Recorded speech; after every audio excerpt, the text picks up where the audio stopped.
ഒരു ചായ വേണേ. എങ്ങോട്ടാ ജെയിംസ് ചേട്ടാ? ബാംഗ്ലൂർ വരെ. മോൾ അവിടെയല്ലേ പഠിക്കുന്നേ? ഓ, എന്നിട്ട് മോൾക്കൊന്നും കൊണ്ടുപോകുന്നില്ലേ? ചക്ക വറുത്തതും അച്ചാറും ഒക്കെ കൊണ്ടുപോകാൻ പ്ലാൻ ചെയ്തിരുന്നതാ. അപ്പോഴാ മറ്റേ സംഭവം അറിയുന്നത്.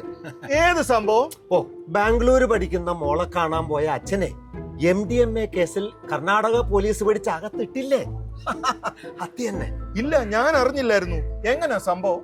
എടോ, ബാംഗ്ലൂരിൽ ഹോസ്പിറ്റൽ അഡ്മിനിസ്ട്രേഷന് പഠിക്കുന്ന മോളെ കാണാൻ പോയ അച്ഛൻ കൊണ്ടുപോയ സാധനങ്ങളുടെ കൂട്ടത്തിൽ കുറച്ച് കൽക്കണ്ടം പൊടിച്ച് ഒരു ചില്ലുകുപ്പിയിലാക്കി കരുതി വെച്ചിരുന്നു.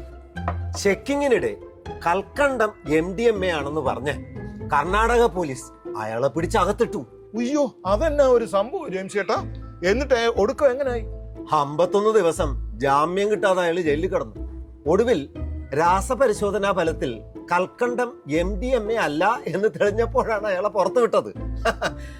അതുകൊണ്ട് അങ്ങോട്ട് എന്തെങ്കിലും തന്നുവിടാൻ ഭാര്യയ്ക്ക് ഒരു പേടി.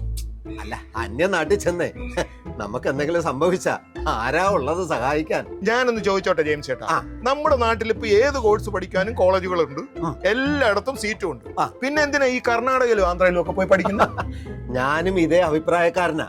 പക്ഷേ ഇപ്പോഴത്തെ പിള്ളേര് പറയുന്നത് പുറത്തുപോയി പഠിക്കുന്നതിനാ ഒരു വെയിറ്റ് എന്നാ. പാലക്കാട് കഴിഞ്ഞ ഭയങ്കര വൈബ് എന്നാ അവര് പറയുന്നത്. അല്ലേലും മുറ്റത്തെ മുല്ലയ്ക്ക് മണമില്ലല്ലോ.